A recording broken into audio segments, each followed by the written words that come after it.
something, Jess. Hey, Professor. I'm sorry, I am running late for a D&D game. I can't find my dice! Ah, the great dizygotic joy of communal gaming. Did you know that the earliest known dice were found in the Middle East between 2800 and... 2500 BCE. Yes, Voice, I am getting very good at tapping into the shared knowledge here. Oh, well then maybe you'd remember where you left your dice, along with the snacks you're supposed to bring to the event. Oh! So, tell me about this campaign you're playing anyway. So we're doing a story about a sister of a knight who got stuck in, really deep in the dungeon, and the party needs to go rescue her. I'm playing the healer. I modeled her after Takeda from Drifting Dragons because that show needs more attention, love, and a cult following. Didn't we find an anime like that already? We did?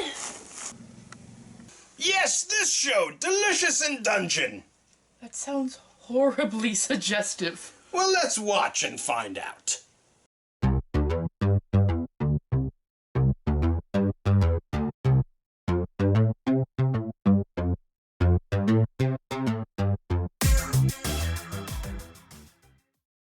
Picture, if you will, several characters from Drifting Dragons playing a game of D&D, and you have this anime. Laios is Mika, Chilchuk is Gerard, Marcel is Takeda, and Senshi is Yoshi. But I'm getting way too ahead of myself.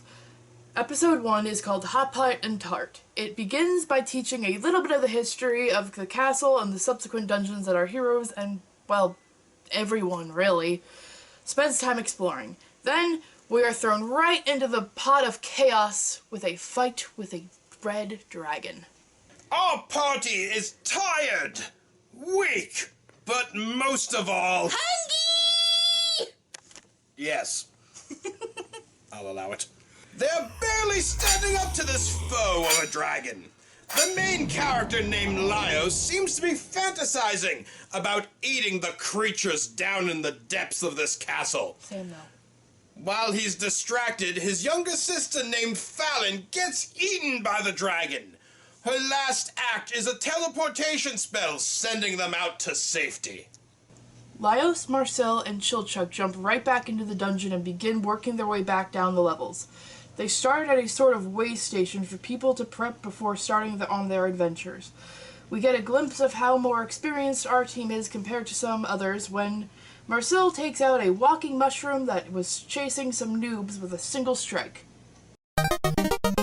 Laios seizes this opportunity to begin his monster culinary journey here by eating the monstrous mushroom. In addition to a scorpion they catch, and they get cooking. Marcel freaks out at the thought of eating monsters, and Chilchuk calls Laios a psychopath for being so excited to cook these things. Laios tries to follow some tips from a dungeoneering book he has, but everything comes out, well... Uncle Roger recovering from food poisoning, emotional damage. Their efforts draw the attention of Senshi the dwarf, a man who's devoted his adventuring life for the last 10 years to monster cooking. He jumps in to save the meal. Voice, he looks like you. Are you related? Why does anime food have to look good all the freaking time? I want Monster Hot Pot now! I want this! This is the thing that I need! This is... Why does Yoshi have to make anime food look so good in not only his show, but also in a D&D game? You do realize that's just a pet theory we're playing with here. The shows aren't actually related at all. Go make Hot Pot.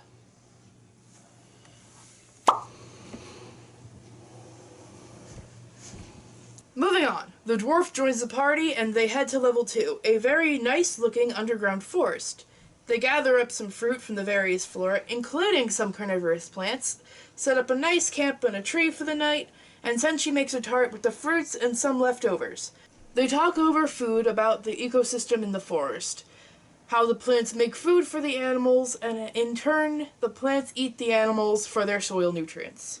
It's the circle of life. Voice? Voice, is something burning? Starting episode 2, our menu consists of roast basilisk, omelets, and kakiage.